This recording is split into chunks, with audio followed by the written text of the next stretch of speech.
to the Trinity Force Podcast.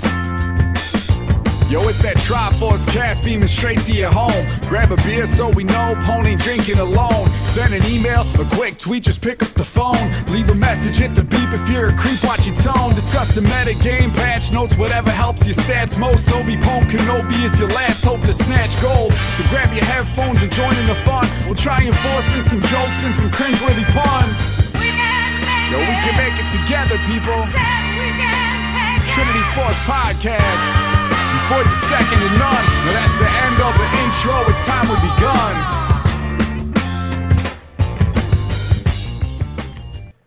Hey guys, welcome to Trinity Force Podcast. As I try to figure out where the hell the scene is at, there it is. We are now live with episode 480. Shit, this is 489 of the Trinity Force Podcast. My thing's wrong, isn't it? 489. 11 episodes off of 500. Right. That's right. These guys seem so fucking excited today. Well, I'm so excited. How excited can you be when you're just bumbling your way through the intro, man? It's not the. I expect not a new lot. to us. We Anymore. rely on you to hype us up. Yeah, it's not new to us anymore. So I expect a lot out of you guys, and I get nothing in return. yeah, Such is life. So, Serial is back. What up, Serial? I'm kind of back. We'll see how the internet holds up, but I got to play a bunch because Super Mario Odyssey and I are almost done. Not in like a bad way. I've just almost gotten through everything in the game. So Yeah. I don't get to Santa might be bringing it for Christmas, so I have to wait for Santa to stop. yeah. I similarly have to wait for Santa, and if Santa doesn't show his ass up with a gift, then I'm gonna go buy it myself. But We're gonna go shake down a big red man is what we're gonna do. A big jolly boy. I don't know. Well, don't do that in Louisiana. Like that seems like a really, really bad idea. also easier to just go to Target, man. Well, there's probably a big red man there, and Yeah, I was don't gonna shake say. them down either. Yeah. It sucks that Targets aren't in Canada anymore. It's so disappointing. We have a super Target here. It's really Yeah. interesting. I got Stop it. Target. I got Target like every 5 blocks. Yeah, Target's What happened to over. Canada It's like- Target? Oh, there was a few of them, but apparently they weren't doing very well. I don't know. I was a frequent shopper. I'm How sure do you all not of do them- well at Target? Yo, it's some I have French no idea. Canadians. Those French Canadians, they're We used fucking to have mean. this store called Zellers, and it was trash. You'd go through, and it looked like it was a post-apocalyptic looted store. Like there's stuff all over the place. Employees don't know what's going on. I'm sure the Canadian listeners Walmart. know what's up. Yeah, no, it's Walmart's at least got some organization. Zellers is all over the place. That's like the Super One food down here. It's the same thing. You walk in, you're like, what the hell? Yo, but quickly, Beaver, the French Canadians, they're out in full force. They're after me now, man. I know they're in full force. I told you they would be. I poked the fucking bear, and show then me I'm some getting respect. tweets. I'm like, oh my god. Well, you said coup de grace wrong, correct? No. It's like if you said No, I did- rendezvous I did. and like pissed everyone off. No, Nobody I likes said France. coup de God grace damn it. correct. The thing is, at the end, I was like, I just really want to say coup de grace. And Okay. then Todd was like, yeah, I keep saying Hey, coup de It's grace. your funeral, okay? Man, those French Canadians, I mean, I'm sure you're nice people, but goddamn, you're Good, mean. give him hell. Give him hell. Well, you've got the more country version of them with the French Cajuns down there, so they're probably actually coming for you. Those Cajuns are a little further south, thank God. Oh yeah. Yeah, let's talk about patreon.com/T-Force Network. A couple of champion selects coming your way this month as I'm going to start spamming. And I'm going to help Serial out as well and try to get a couple of those done so that he doesn't have to. BuddhaBoxers.com/T-Force. Get yourself some bamboo boxers. They're very super comfortable, and you guys will be supporting the network if you go buy a pair or 5. But we're just going to jump right into Runes Reforged as we spent the last 5 minutes bullshitting. And last week, we talked about 3 of the 5 trees, and this week we're going to talk Just about... Monday, not last week. Just Monday. Sorry, Monday. We talked about everything. What did we talk? Domination, inspiration, and precision on Monday. And this week, or this Wednesday, we're going to talk about resolve and sorcery. So you guys already know how they work. We're just going to jump right into the resolve tree. And to start it off, you've got Grasp of the Undying, which is every 4 seconds your next attack on a champion deals bonus magic damage, heals you, and permanently increases your health. Which I hear that shit is OP. I always What? forget that it has the permanent health increase. Oh, sorry. Okay, it's every 4 seconds is kind of a little bit misleading because you still have to build up stacks to start stacking that. It's not like the old one, where it's like every 4 seconds in combat, which was kind of like that's a weird thing. But yeah, it's kind of the same thing as before, I believe. And don't you get bonus health now, like Yeah, permanently? It's better. It's literally what he just. Yeah, I just sorry. literally said Increases every it by 5 though. It's not like it's not massive, but something. Yeah. Oh no, it's a lot of auto attack. I mean, you auto attack a lot in a game. It's true, but it's every 4 seconds, right? So Yeah, it's like every 2 auto attacks, you're gaining 5 health on it. I'd like to see how much it actually affects by the end of the game. Like how much health you actually get from it. Oh, I took it once. I forget because I've been tracking the numbers on the keystones I've been taking over these games. I can't remember exactly how much health I got from this thing, but Was it like a couple it hundred? wasn't very impressive. Yeah, No. I imagine a long game. I don't think it was that it'd be high. It'd be like 150 or something in a big game. Yeah, because the games have been so short, we haven't really had time to stack up this true. or any mastery that's designed to be a late game mastery, which do exist now. I'm sorry, rune, not mastery, rune. But, Incidentally, really do love all the stat tracking. That it's so. Oh, yeah, enjoyable. they're fantastic. Make this so great. You can directly compare damage from one keystone to the next in between games, just to see what keystone does more damage over the course of a game on the same champion. It's fantastic. Well, let's talk about Aftershock. It's another major keystone you can pick. After mobilizing an enemy champion, increase your armor and magic resist by 20 plus 30% for 2.5 seconds, then explode, dealing magic damage to nearby enemies. And the damage is actually it has a 3.5% of your maximum health modifier as well as a base amount of damage. And the cooldown is 20 seconds. I also hear Aftershock is pretty disgusting as well. It's crazy good. It also has a lot of really 20 good to synergy. 30% wasn't enough. Has a lot of really good synergy with both cheap shot and sudden impact in the domination tree. Like you can't go wrong with either one of those.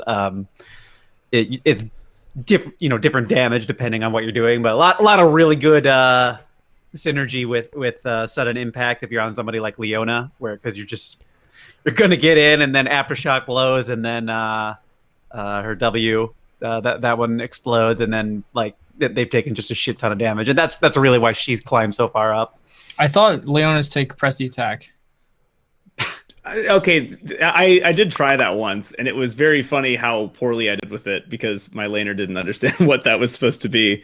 But yeah, it's amusing. I played Leon I think twice today and did very well because you have essentially another W that's maybe it's definitely better at level 1, but it's also just really good over the course of the game because you're just seeing so much resistances. Because right now the best AD carries are the ones that are taking press the attack. Well, I mean outside of Ezreal, and Jhin. Yeah, Jhin too. But besides, those two are kind of anomaly characters. But outside of those, the best ones take press the attack, and if both of you take it, then they both proc on the character, right? So it's pretty disgusting, and it already makes Leona's all in even better. I think that's what most people are doing in Korea now. Stats I'm seeing right now show Aftershock. I don't think. Okay, so it it makes the effect of press the attack makes somebody vulnerable. So I don't think it stacks. I don't think you get 24% damage. You don't? Okay. I don't think you do. It feels like the what's that ability? The old mastery that gave you 3% increased damage on whenever allies hit the same target you've just hit.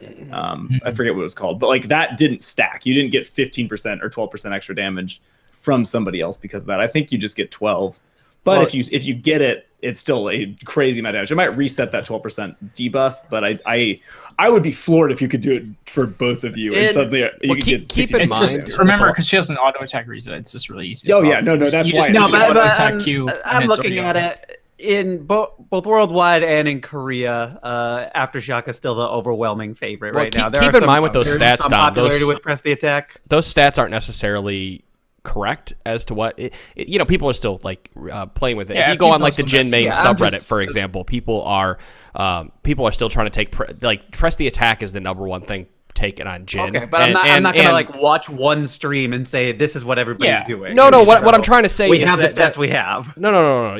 What I'm trying to say is like I'm gonna use Jhin. People are if you go on the Jhin main subreddit and read it, people are trying to take press the attack and it doesn't fucking work, and that's why he's got a 47% win rate. But if you look at him using other keystones like Ari or Comet, whatnot, he's actually above 50% because of that. Same thing might go with Leona, right? Where Grasp is or Aftershock is the overwhelming one because that's what the majority think you need to take, but actually press the attack is the better. I mean, based on win rates as well, Aftershock is still doing better than press the attack. I mean, regardless of the keystone, I think she's in a really, really good place. So she's either one you take, you're gonna be dealing. One might be slightly more optimal, but they're both gonna put you in probably a really good place. She passed comparatively. Leona is currently queen of the supports. The difference with Jhin being that if you press the attack, you have 18% attack speed, which you can't really use in the early game, versus the flat AD, right? So that's a big difference. All right. As well as are we? Helmet being sick. Hello. Is this thing on? Are we done talking over each other? Because that entire time, everyone fucking had something to say, including myself, and no one wanted to let anybody talk. Again, I'm not immune to that. But Jesus Christ, guys, let's have some civility here. I'm sorry, Pone. Thank you, Punch. I'm not.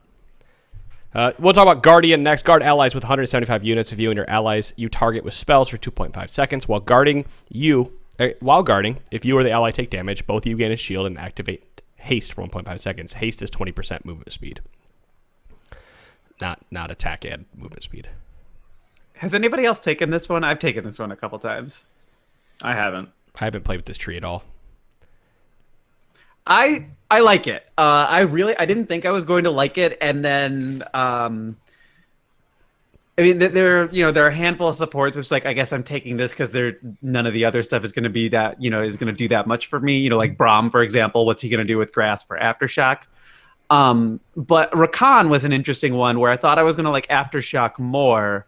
And then I took Guardian one game and was actually happier with the results of that than I was with Aftershock. I think it's kind of like it depends on what you think you're going to be able to do in lane.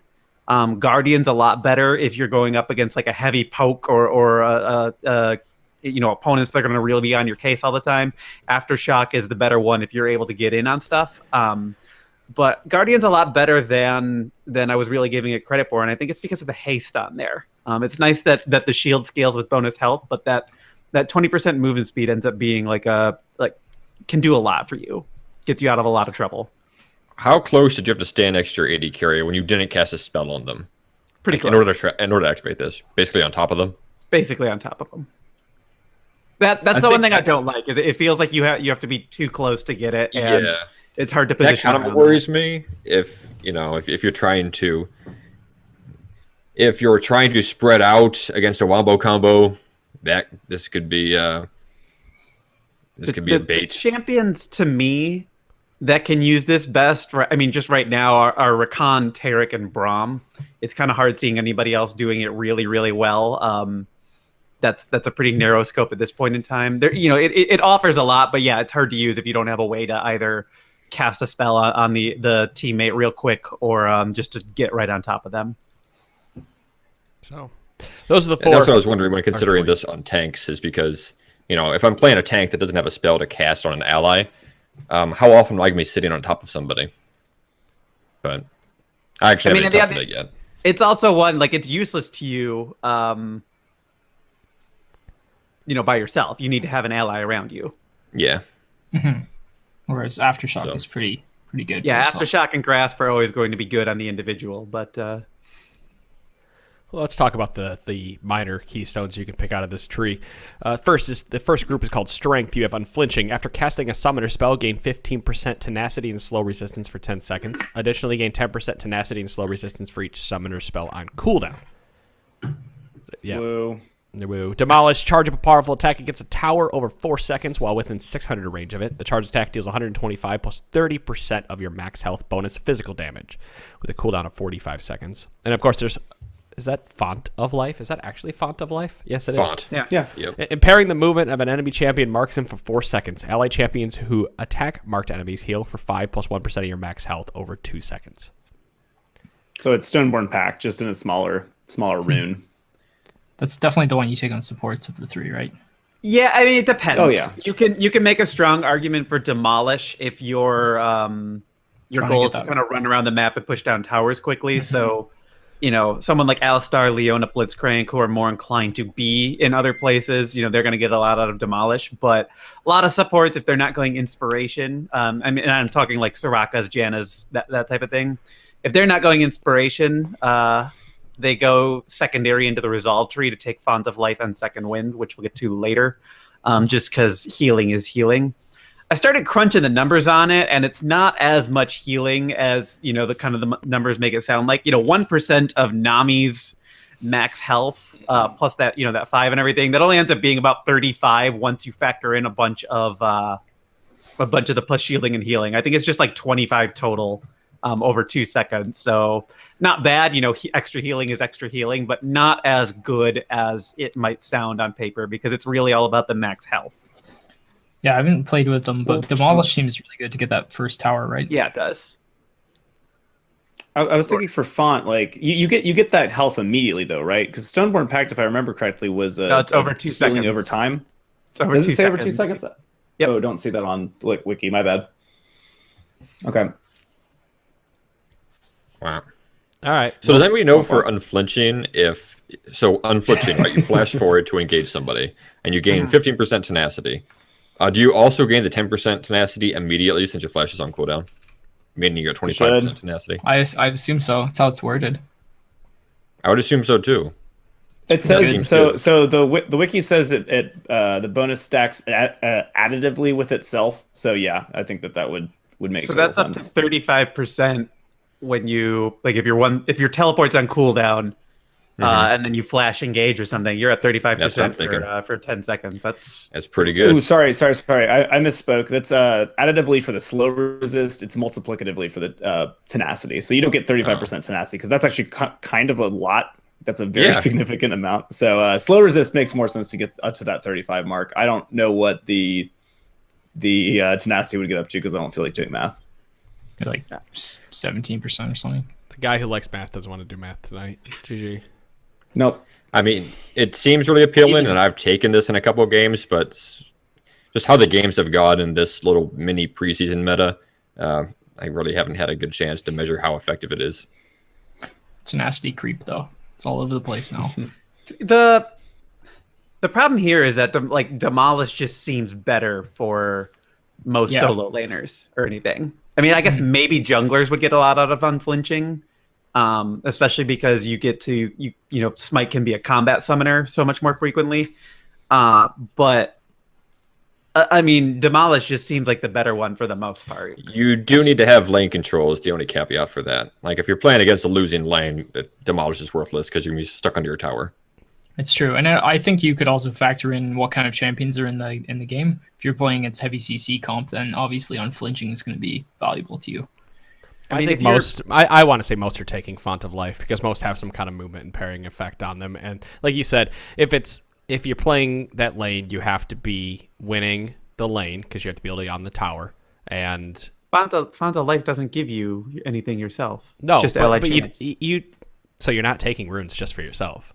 But a solo lane, why are you going to take Font of Life? So to help out your team, because you have teleport and whatnot. It's not like you're going to be a top lane forever, right? Ornn, Maokai, Nautilus, etc. aren't going to sit in the top lane forever. Eventually, if you're a pure tank, I could see it. Yeah, we're talking more like Ornn, Maokai, the pure tanks that are taking this. Anybody else, like I would say Yorick is probably smashing towers with Demolish because his Q now works on towers, for example. Yeah, I guess does he even need it? Is the real question. Does he? Yeah. Why? What else would you going to take on Yorick? Right? I mean, you're. I guess it would just be between that and unflinching, depending on the game. And you're probably not getting unflinching because you're not gaining a ton of that stat other way. Mm-hmm. I don't know. I just think there's just. It's also useless. Next tree. Yeah, probably just go next tree. We can sit here and bitch and talk about it. It's what you want to do, and how you play the game. That's what's nice about these is you do get some choices. There's no flat idea to do. The choices between this tier and the next tier, especially, I feel like there's a lot of game-to-game choices that you can change up in. I think they've done that well for a lot of these cases, and that's one of the things I really like about the rune system right now. So let's talk about resistance. There's Iron Skin, gain 5 armor, heal effects from consumables, heals for more than 20 health, and shields increase your armor by 5% for 3 seconds. Mirror Shell does the same thing, but with magic resist. And conditioning, after 10 minutes, gain 8 armor and 8 magic resist, increase your armor and magic resist by 5%. Conditioning is the one I always want to take because it offers you the best results by the end of the game, but I always have to take Iron Skin. Or Mirror Shell if it's like a really like pokey lane or something, but... Iron Skin seems like the default kind of, hey, well, guess what you lost out on the last runes? All that 8 or 9 armor you got from runes previously, you need Iron Skin. The conditioning, like, I thought about conditioning in, like, the best possible sense of you just increase total armor and magic resist permanently. I got I played it in ARAM, and when I hit that 10-minute mark, it went up by a total of 3 and 5 for those, minus of course not including the 8 you just get flat. So it was Nice. like and that was me building full tank. I barely got any extra stats for that. So unless you're like really hoping, cool. I would The say bonus mastery ones have always been kind of like the percent bonuses have always been kind of trap masteries in the past. You know, we had that in the resolve tree last year, and it still, you know, I mean, it just wasn't very good. Yeah, especially if you're a bruiser or something, there's no way you're going to be able to survive the laning phase to 10 minutes and then bank on that armor magic resist. You have to sort of choose Iron Skin or Mirror Shell, whichever you need for the lane. What's nice about Iron Skin, this is why I like Ornn, right? So I told you Punch play Ornn because I think him and Tom Kench right now are just demolishing top lane because they gain free shields and now they're getting free armor or magic resist when they gain their own shield. It's pretty disgusting. There's another mastery, or there's another rune that does this and everything. I really don't like the after 10 minutes gain 8 armor and 8 magic resist, or gain this other stat and everything. I kind of wish it was just like a slow incremental thing over the first 10 minutes of the game. And I'm not sure why. I mean, so yeah, this one suddenly becomes better than the other two at 5 minutes. But you know, the other two have distinct advantages, like you were just talking about, Adam. They have one of those in every tree, though, right? They have the boots one, where you get boots at 10 minutes. You can't. And the buy them boost is the before. only one that makes sense because you can't like give movement speed. And then there's the 100 life. You get an extra 100 health at the beginning, and you deal 10% less damage till 10 minutes. There's that one And then too. there's the 10% CDR. But yeah, but that one's awesome, right? 10% at level CDR 10. plus anything over top of it is adaptive. Like you gain damage. Yeah, and I'm get not there. talking about the other effects. I'm just talking about that whole incremental. It's like, oh, after a certain amount of time, then you get this. It's like, or you could just sort of like have the slow build up going. If think it's 5% the just trade-off. seems too low. it's just it's what Serial said. They're trying to give you a big chunk of something for a trade off, right? Like you lose a rune spot not for enough a of a big chunk. trade off. So, like we see what we're trying to do, right? This would be, you're not afraid of dying early on. You're in a wet noodle matchup in top lane, tank versus tank, or you just know that you're not going to fight your opponent. Like if you're playing a tank against Darius, right? You're not going to go fight Darius, so you're just playing the long con. But it doesn't feel like there's enough of a chunk from conditioning to make it just justifiable at the moment. Not with all the shields in the game. Well, let's talk about vitality because that's the last piece of this tree. You may choose one of the following: overgrowth, permanently gain 0.2% maximum health for every 8 monsters or enemy minions that die near you. Revitalize, heal and shields are 5% stronger and increase by additional 10% in targets below 40% health. I fucking hate these abilities. The revitalize one. I hate the shield. I hate shields. Second wind, after taking damage from enemy champion, heal for 4% of your missing health, plus 6 over 10 seconds. Revitalize is the reason why so many of the enchanter supports are going into resolve as their secondary tree, especially because Aerie is just bonus shielding on top of heals or whatever else is going on. That just makes Aerie that much better and everything else that you're doing. And it doesn't say in the tooltip, but heals and shields you cast are 5% stronger. So if you're playing a tank like Ornn and use an ability that casts a shield on you, I'm assuming that counts. Yeah. It's Just I mean, it's the weirdly must worded. get. So I don't know. I the only time I see like a debate on this one is if you have like, if it's a poke heavy lane and you don't provide shields for anybody, I guess you go second wind because you're helping yourself out in the laning phase there. But So I took second win the other day, and it actually felt like I had an extra health potion during laning phase and everything. Like between every recall, it basically felt like I had an extra health potion, and I feel like that's actually a pretty big deal, all said and done. Not like an extra health potion after every single trade, but over the course of that stretch before recalling, I got the equivalent of a health potion back, and that's significant. I haven't checked like numbers on overgrowth because like you were saying earlier, Dom, it's nice that you can see the numbers, see what you're getting effects from at pretty much any point in the game and know, hey, I've gotten 40 health from this. This is terrible. Or maybe it's 40 health at 6 minutes. Maybe it's pretty useful. I like that you can track those things a lot better in game. Does it feel like the thing you have to take if you're a champion who has an ability that scales off max health, or you're going to be buying Locket? if you're not scared of of dying in lane, sure. Yeah, it might depend on the matchup. I mean, Locket's If you're gonna work Scion with against, but if you're Scion and you're playing against Gnar, you might want second wind just because you're going to eat all Yeah, that but- harass. Even if you are a tank and you're in a late game fight, wouldn't the health that you gain back from second wind be like more than what you're gonna get from overgrowth to start with? it's over 10 seconds, so It's true, but it's of missing health. you might be eating Yeah, like that's true. grievous wounds at that point. It's true. And then I guess you gotta factor in how much it helps you in laning phase. Yeah, 4% of your So- missing health is not that much at the start of a fight No, because that's you're true. not missing very much. Hmm. Wow. So wait, so overgrowth, from my like mini probably wrong calculation, is about 2.5% health per 100 minions, right? Well, That's- because the thing is, it ticks as you go up, so that the amount of health you get changes each time you get it because you have more health based on items, based on that passive, based on a couple other things. So Yeah. it should keep stacking. It will get better and better, obviously. And if you stack health early, maybe this is like a Mundo situation where you go a bunch of health early and you get it stacked earlier, and suddenly you've got Warmog's Heart with just Warmogs, and you're like, holy shit, this is crazy amount of health. But I don't know. That's that one. That one I think is the one that needs the most testing. Whereas the other two are very obvious, like what they're good for. Yeah, it's like 4% for every 10 minutes, kind of roughly. All right, let's talk about sorcery. I'm done with this. I'm bored. Yeah. Sorcery. Sorcery. I'm gonna go through the 3 keystones first, and then we can discuss them instead of discuss them individually because there is some merit to discussing Ari and Comment together. Summon Ari. Your attacks and abilities send Ari to a target, damaging enemies or shielding allies. So it's like it's just an instant damage. Essentially, is what everyone's using it for at this point. But you can't send Ari out again until she returns to you. So if you're using something like Jin's ultimate, you have to wait for that entire length of the ultimate for her to get back to you. So there are some trade-offs with that. Arcane Comet. Damaging a champion with an ability hurls a comet at their location. Or if Arcane Comet is on cooldown, it reduces its remaining cooldown. And this actually has more damage and is adaptive than Aerie.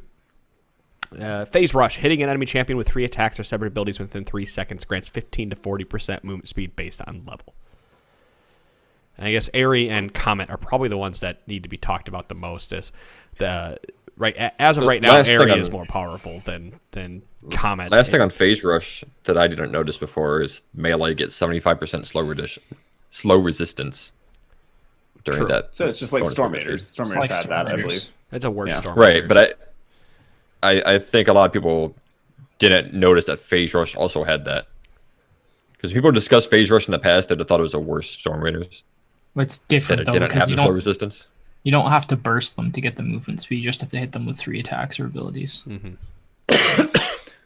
Okay, back to the so- important ones. Area and Yeah, Comet. so air. I've played with both now, and I think the consensus, besides like champions like Jin who now use Aerie, are like for mages, you usually have to you pick one of the two almost always. And the prevailing idea is that if you use abilities that will CC somebody at least a slow, then Comet can be better. But if you don't, Aerie seems to be the go-to mastery, because if you just fire off like bad example in Ezreal Q, because he's not taking this, but if you fire something that just hits and does damage, the Comet's going to fly out and the person's just going to move out of the way and it's going to do no damage. If you're CC'd, obviously, like Anivia Q, where you stun them, it makes a lot of sense because you're going to get that damage down, and it helps for that kind of situation. Obviously, Aerie's also good with people who have shields too. The early feedback was that Summon Aerie is almost always the better choice just because it's so much more reliable. Right. You know, even if you're playing a champion and for whatever reason, Arcane Comet sounds like it's going to be better, and I encourage you to go with it because I think Arcane Comet's a lot more fun. But in most cases, Aerie is just better because it's much more reliable. And the interesting thing there is that you can run up and catch Aerie, so to speak, and then get Aerie again. Yes. Like if you watch the animation, she goes and she attacks the target and then starts making her way back to you. You can run up, grab Aerie, and then now you can use it again. So you're going to deal more damage than you would have in the time that Arcane Comet was on cooldown. So if you're a bullying champion that keeps moving towards the enemy, you think Airy would be better in that case? Especially in that case, Yeah, yeah. especially good.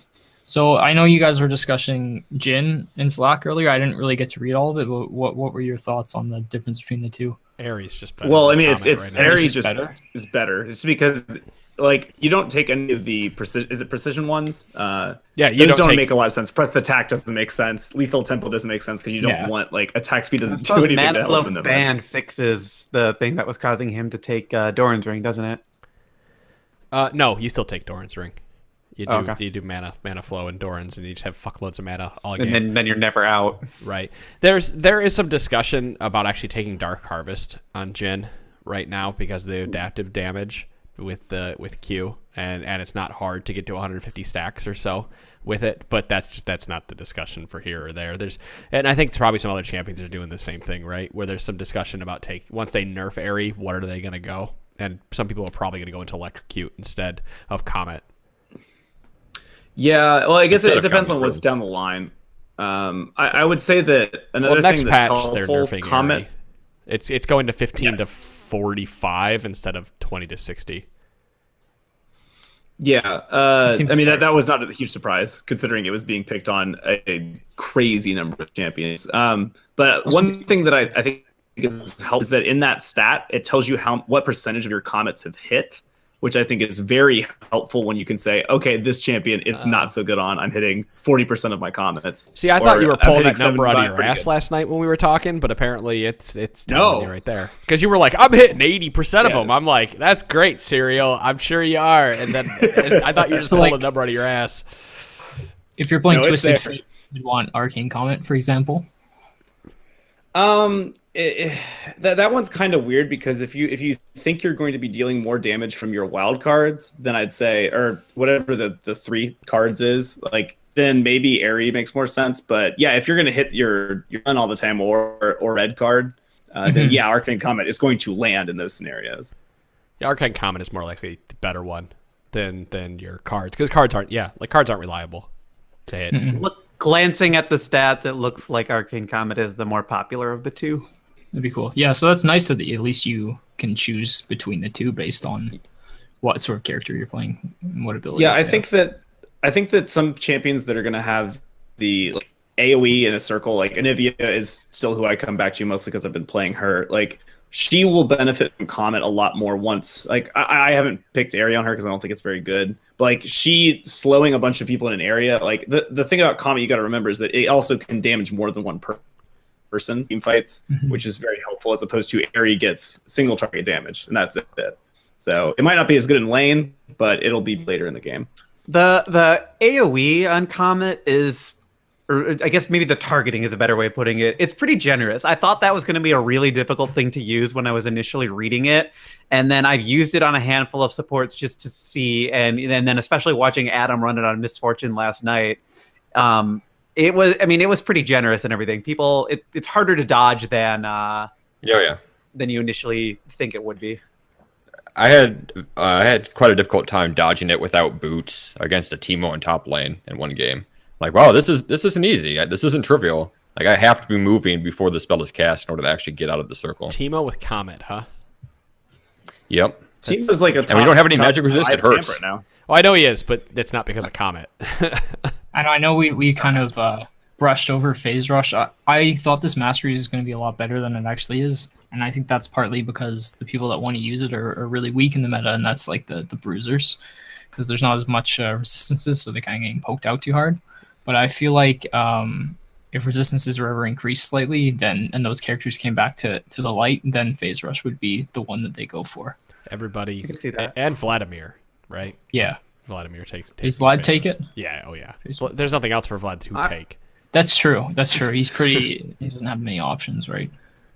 I think it's another thing with Phase Rush. I think is that if you go back to like last season when those Keystones debuted, Storm Raiders was never taken like at all, and I think early on and the inherent damage that was built into a lot of the Keystones, Comet and Area are pretty simple to understand in those regards. Phase Rush isn't as much. You can't see that power as easily on paper until you've played with that master. So I think it'll be the same as like not just the fact that it's like Storm Raiders just inherently, but I think it'll be the same underplayed kind of mastery until we figure out.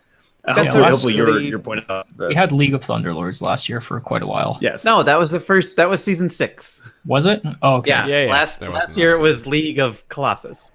Right. Okay. So when one doesn't dominate, then the others will have chance to shine, right? Right. Well, let's talk about the next artifact. You have Nullifying Orb. When you take magic damage, reduce your health below 30%. Gain a shield that absorbs magic damage. It's based on your level. And then you have Mana Flow Band. Every 60 seconds, your next ability used has its mana or energy cost refunded and restores 8% of your missing mana or energy. And then there's the Ultimate Hat. Your ultimate's cooldown is reduced by 5%. Each time you cast your ultimate, its cooldown is further reduced by 2%. Stacks up to 5 times. So I played with Nullifying Orb. It's just not. It sucks. Like, because I was trying. It just sucks, right? Because like you want it because you're thinking, oh, I get a shield like Hex Drinker or something, but you're better off taking Hat or Mana Flow Band on most people. I think I see the point.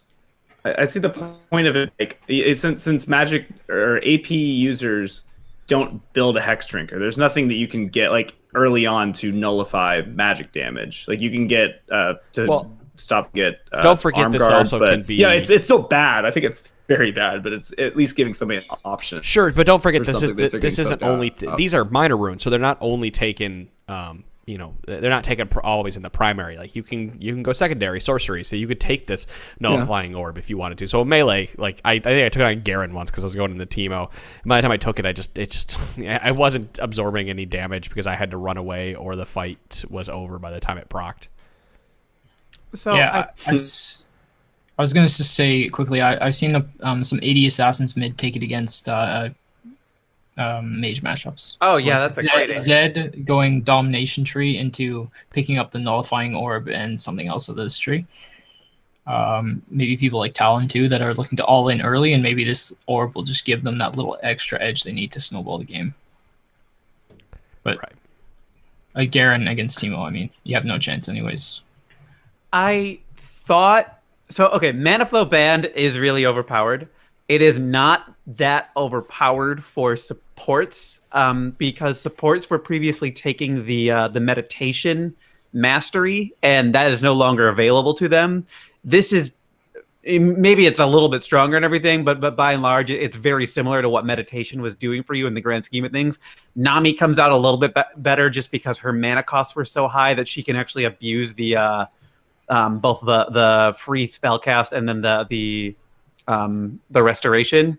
But it's really overpowered on the non-supports out there because most non-supports, if they were going down the cunning tree, were instead taking the merciless mastery because they wanted to deal more damage and everything, and they'll just figure out their mana issues. Now they don't really have to make that same type of choice. There's a strong argument to be made, for Nullifying Orb, in certain matchups that you made a great point about Beaver and everything, but I've seen a lot of people taking Mana Flow Band just because why wouldn't you? It's fucking crazy. I have never had a problem with mana since I took Mana Flow Band. Correct. This is some champion like a Lowy who really struggles with mana if you want to harass people out of lane. But never a problem. Never ran out of mana. I took Mana Flow Band a bunch of times. I did notice something that I think we'll need to be aware of on this. Or I guess if you're playing against somebody who has Mana Flow Band, this might be a bit more interesting. It doesn't give you a free spell cast, and I think that's very important because you have to have the mana available to do it. Yeah. It get refunded. So in a where like a mage is out of mana and that 60 seconds procs and you suddenly have Mana Flow Band up, they don't just get to surprise you with some like a spell when it looks like they have 1% mana and suddenly they're back up to 8. That's at least nice, I think, about it, because otherwise that would be really, you'd see some weird cheese things happen, which would be awful and feel really bad. The tier items work the same way. They don't cut the spell cost itself down. They just give you a little bit back as regen. But speaking to Ultimate Hat, I did play with Karma earlier today mid, and I did actually really like Ultimate Hat on her. Obviously, she's somebody who has her ultimate available at level 1, and so you get those spell casts really quickly. Suddenly you're playing with 15% cooldown Inspire for the entire game, which I thought was very helpful in lane. I think it's very situational depending on how important your ultimate is versus how frequently you'll use it, I guess. And see, I didn't really like it on her when I took it. I missed Mana Flow Band, and I felt like, Karma can get a lot of CDR on her ult just by auto attacking, and so I never in the past felt like my ultimate wasn't up when I wanted it to be, and the same case kind of applied here and everything. It was up more frequently, but I didn't feel like, oh my god, I was casting it off cooldown so many different times and everything. Thank God I had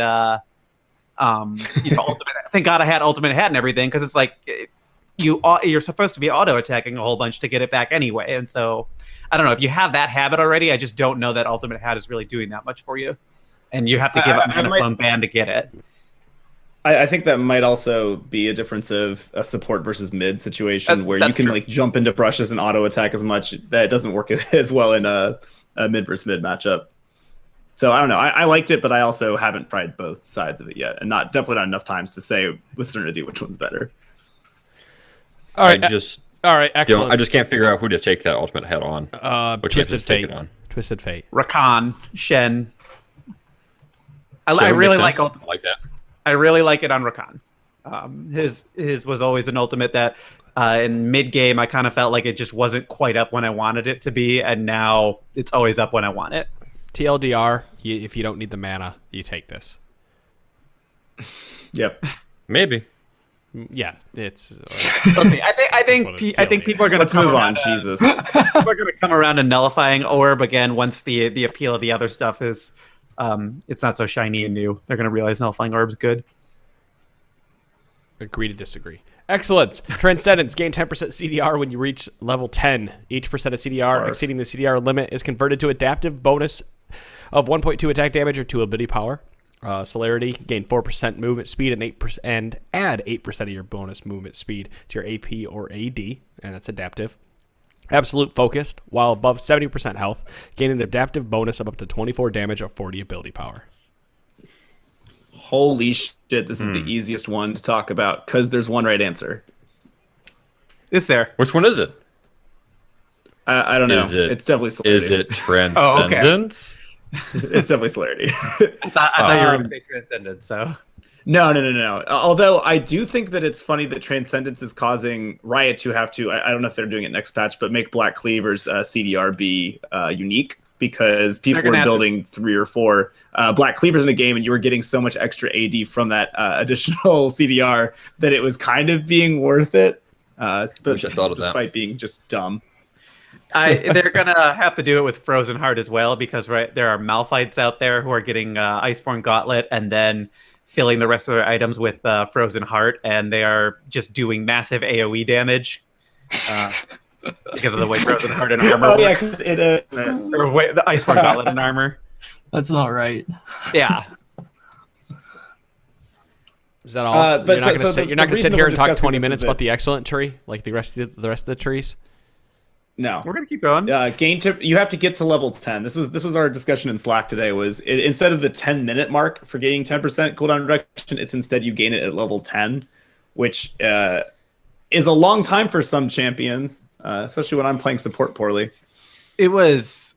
I've taken it a few different games, and I had one where we fell behind and everything, and it was just brutal. I didn't get it until like 20 minutes, and it was brutal, like just sitting on no stats for that long. Or you could be like the Zyro we had last night, who was level 16 at 50 minutes in the game. Oh God, yes. Ooh. So bad. Ooh. That game was rough. I just think she wasn't good. So the other option besides the one that is correct, absolute focus, getting like a little with a max of 40 AP, if you're above 70% of your max health, that's really.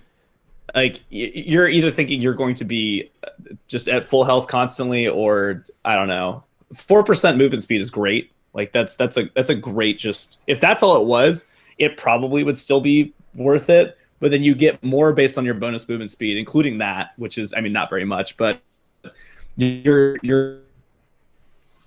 move speed thing you get in the game, I think it's fantastic. I don't know why you'd pick anything else.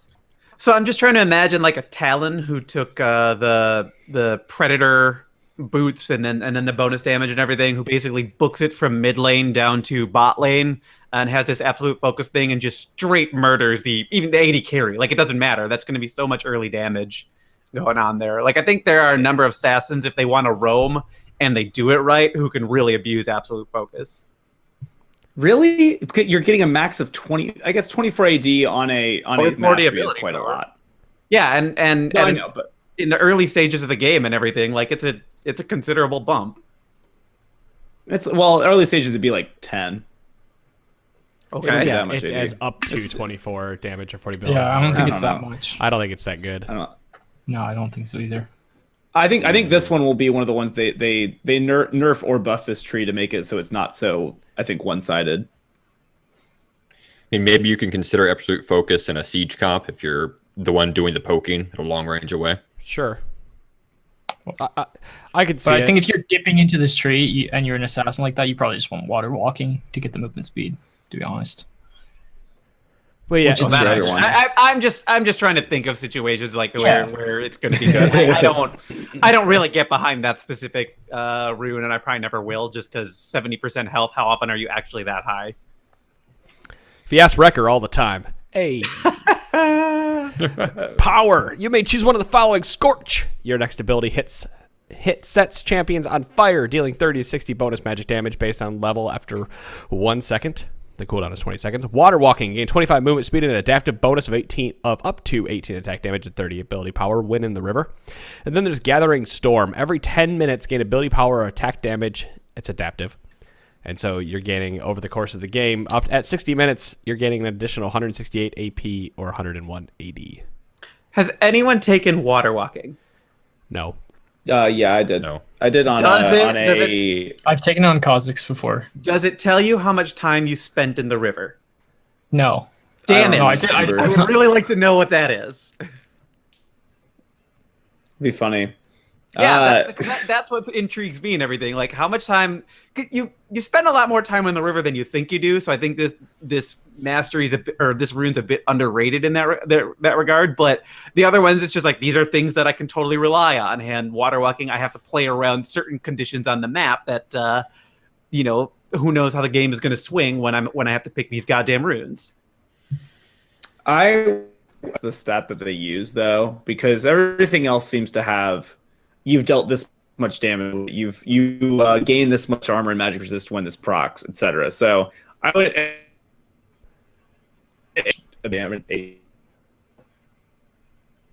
You get track with. Gathering Storm is supposed to be.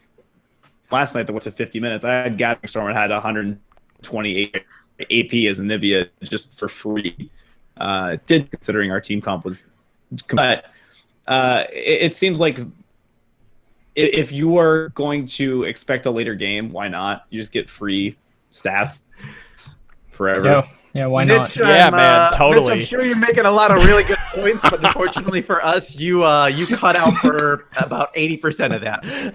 The podcast listeners, That's what it'll great on the podcast. podcast listeners are going to hear everything you just said for the last 45 seconds, including your rebuttal, and we've heard nothing of it. You know what? We're just going to take Mitch's word as at face value and just assume that he was correct about his analysis on that and have nothing else to add to it. I do think I agree. Storm is going to be a lot better once things even out a bit and games are going Sure. longer than like 25 minutes. Yes, absolutely. That's the same thing I said about taking the Resolve tree. What's the other fucking tree we talked about tonight? Yeah, Resolve. I think that Marksmen are going to end up going to Resolve instead of Domination eventually. Because of I the take same a lot of reason. Scorch. I don't like Scorch. It's not fun.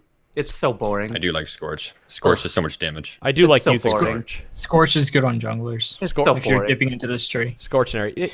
But here's the thing. Scorch is your DFT replacement, and I sincerely miss DFT. Like DFT was so much cooler. I miss it on Jhin. I'm hitting people with area and stuff. I'm like, oh, that feels great, no problem. But like, I want DFT back. I want to be able to do burning damage. So I guess Scorch is the next best thing to that, and it still sucks comparatively. Okay, comparatively, because No, it's fantastic. Like, I'm compared- taking it, but comparatively, it's Yeah, as it is, it's actually pretty good. Right. And being a minor rune, it ain't too bad either. No, I compared the damage it was doing to the damage I was getting from sudden impact, which just gives you the lethality and magic penetration, and Scorch was outperforming that. I believe it. So Outperforming sudden impact, really? yeah, Yeah. that was on Alawi. Everyone is creaming their pants over sudden impact. Well, no, that's why it surprised me. Alawi's a little different because her W isn't like she's not spamming the piss out of W either. You are when your ultimate's up. Sure. And if you're playing against another melee. But yeah, you are using a lot of Q, so Alawi's probably is definitely proccing Scorch more often than hitting with W. But Right. Yeah, I'd be interested to see the per fight damage. Like Scorch is going to probably outperform over the course of a game, but there's going to hit a point where you're probably going to prefer to have sudden impact. that's a good question. Sudden impact. It obviously depends on the champion. Maybe Scorch is better for top laners, but like you're looking at bottom lane or mid lane where there's a lot of just minor trades going on with no extra healing that's coming out of anybody but support. So like when you're Vayne tumble sudden impact, Katarina jump sudden impact. You know, he's Lucian. I played Lucian earlier with sudden impact, and it was pretty disgusting the amount of damage you're doing the tanks early. Specifically, I just mean, like if you're comparing the two, Scorch, you're getting that once every 20 seconds. Right. Sudden impact, you're going to get that 5 times in the same time span. right. You know, if a fight lasts that long and everything. But But the beautiful part is you can take both. All the damage. Sometimes. All right. Yeah. Well, Serial decided. I guess he decided he didn't want to talk anymore because he didn't want to. I miss Robot Serial. Come back. R.I.P. Internet. I'm hooray. here. That's it. Those are all the runes. We made it through all of them. I'm glad we did 3 on Monday because we probably would have left with 1 more if we didn't. But Heartless and Marine and I kind of blew through them on Monday and talked more about what we thought was powerful and stuff than the actual runes. What did Marine settle on for Garen? I don't remember. Was he a big fan of the Glacial Augment? I think he likes that one, yeah. I think he ended up going something different than Glacial Did Augment. he? I don't remember. I don't. And Let's I know you see. tried that in Comet. You just check him. But I think he has been trying pretty much all of them. he's been doing a lot of grasp lately. Yeah, Yeah. there it is. It seems good. Right, because honestly, Resolve and Sorcery seem to be the 2 major trees that most people are taking, and Domination. Well, and then Inspiration, obviously, is for some AD carries, but Domination being the secondary that a lot of people are taking thanks to Sudden Impact. So it's like, what is the secondary mostly? It's Domination and Inspiration because of Coup de Grace and Sudden Impact. For whom? For most, For like majority of champions are doing Domination and or Inspiration for a secondary. For a secondary? If you're any sort of remember. AD based assassin, you definitely want to be in those 2. I do a lot There of was a red post Resolve. about this not long ago. And it was mostly... The top 2 were Precision and Domination for sure. And I do a lot of remember Resolve. Did I say Yeah, Inspiration? I meant for those two. Precision. I kept saying Inspiration. I meant Precision. Okay. Because I said Okay. Coup de Grace, Oh, I and I feel said, better. yeah, you're right. Inspiration. confused. Domination. Sorry. All right. What were you saying, Dom? I'm sorry for talking over you. I mean, I'm looking at different runes. I do a lot of Resolve Sorcery, Sorcery Resolve, and Resolve Domination. I'm an AD carry, so it's fucking Yeah. It's boring. It's Inspiration and Domination, really, unless I'm playing No, Jhin. it's Precision and Domination. I keep saying Inspiration. Yeah, whatever. I don't give a fuck. They're all the same to me. That's just the colors. You I'm gonna start doing inspire your colors. team Yellow and by red. shooting the enemies. I'm doing a lot of Are there yellow and nerfs red. already on the PTR for any of these masteries? Yeah. They Airy. talked about doing the mini patch that Right. nerf stuff. So So I think they should probably lower the strength of sudden impact out of the I don't think domination they're tree. touching sudden impact. I haven't seen. They're not any- going to? I haven't seen any talk about it. I've seen airy enough. discussion, but no sudden impact discussion yet. I don't Once again, think... though, since it's preseason, everyone's just like playing random stuff, and they're like getting destroyed really early because they're trying new builds, trying new masteries. So the game should slow And down. there are certainly Come strong a builds couple and weeks. runes. Yeah, But gonna take a long time to settle I'm down. impressed. I'm impressed that nothing seems like...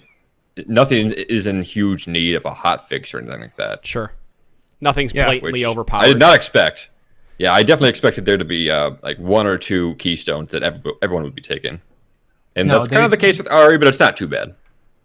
yeah, it's impressive, and they changed so many base stats, and there are a couple OP champs, but it's not like we're insta banning someone every I'm game. assuming But, when you Ezreal's remove- probably a little bit too powerful. I'm assuming when you remove, when you wipe everybody's extra stats away and then start to, like, they did a really good job. They went through every fucking person and gave them some kind of base stats back, right? So Riot did a good job with this preseason. They wiped everything away, then gave everybody a little bit, and now all you have to do is tweak stuff. Because when you give everybody a little bit of something back, all you have to do is fucking tweak. There might be one champion that's like ridiculous right now, but it's when you do that, instead of just giving everybody 100 AP to start the game, suddenly we're all on even footing. The stats are going to tell you, who is the OP champion and all that type of stuff, but most people aren't paying attention to those. Everybody has a different, OP3 or something like that. Everybody has just different champions they think need to be utterly removed from the game, right? Right when champs like starts and everything. It's just really, really funny. I know people who think Evelyn is beyond overpowered right now, and people are like, no, it's fucking Evelyn. Who cares? Sure. I would have to put a special shout out to Ezreal being pre-busted. I had a lot of fun. Out of AD carry. I mean, if Ezreal gets banned, hey, great, I don't have to deal with him. If Ezreal gets left out, it's like this is not the end of the world. Kleptomancy is fun. It's not as good as people think it is. No, I think it actually is as good as people think it is. I was saying on Monday, Dom, I was in that camp until I fucking played it. Until I actually played it, I'm like, damn, the shit that I'm getting, that like the extra stats that I'm getting, and his mobility makes Kleptomancy like phenomenal on him, because you can go in debt and every time you gamble, you're getting all that extra gold through all the like the coin purse and shit, and you get a lot of coin purses early. So it's if they change Kleptomancy, they'll probably just change like drop rates a little bit, like you're getting less of that early gold and maybe more potions or less potions, whatever. We'll see.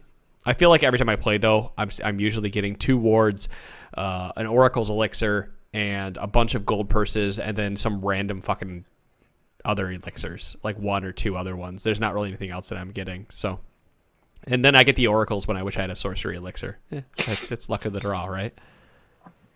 So yeah, but then you get Elixir of Wrath when you're like mid game fighting someone. Right, it's amazing. No, it's whatever. Evens out. Now, isn't Miramana bugged such that like Ezreal is basically dealing double damage from it? I think that was intended, wasn't it? Maybe. I mean, if that's the case, like that, but that was a recent change and is part of the reason why he has skyrocketed. Oh, yeah. I've heard that was his intended. DPS just went way, way up. Well, maybe not intended. Actually, it might be a bug, because I saw that post where they said that they changed Q to allow Kleptomancy to hit, and with that, it actually ended up doubling the damage in Miramana, if I remember correctly. Yeah. So it probably is a bug. Yeah. So that's why I'm not convinced that Kleptomancy is that good with, specifically when talking about Ezreal and everything, just because like his damage went way, way up if every Q is proccing Miramana twice. Sure. Yeah, let's leave it at that before we we could fucking on Monday we can talk about this again. Take your thoughts, play over the weekend, play some Klepto Ezreal, and let me know what happens, guys. So I'm just gonna end it there, and the podcast is ending right now. I hope you guys all enjoyed this episode. We'll come back Monday with more rune discussion and all that good stuff. So guys, we will see you then. Peace. See you, everyone.